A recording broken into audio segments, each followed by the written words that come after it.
প্রথমে একটি পাত্রে আলু ও ছোলার ডাল সেদ্ধ করে নিব। এখন কড়াইয়ে তেল দিব। তেল গরম হলে পেঁয়াজ কুচি ও আদা রসুনের পেস্ট দিব।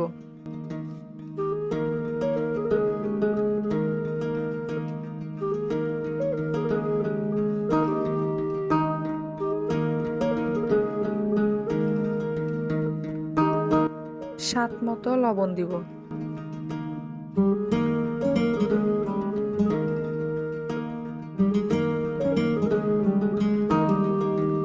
হলুদের গুঁড়া এবং জিরা ও ধনিয়া গুঁড়া দিব।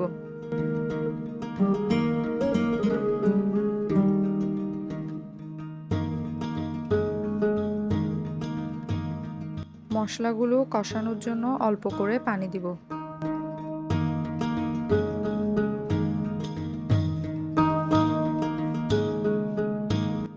এখন গাজর কুচি ও টমেটো কুচি দিব।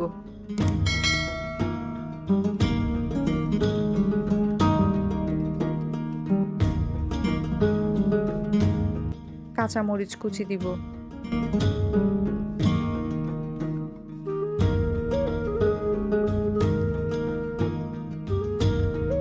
এখন সেদ্ধ করে নেওয়া ছোলা ও সেদ্ধ আলু ম্যাশ করে দিয়ে দিলাম।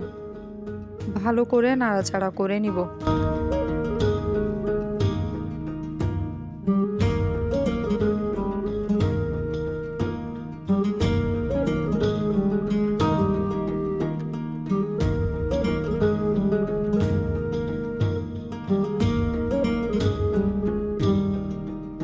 উপর থেকে গরম মশলা ছড়িয়ে দিব।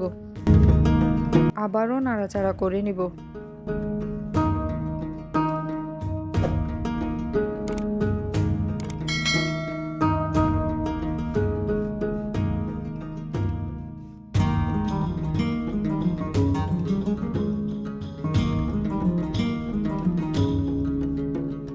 সবশেষে ধনিয়া পাতা কুচি দিয়ে দিব।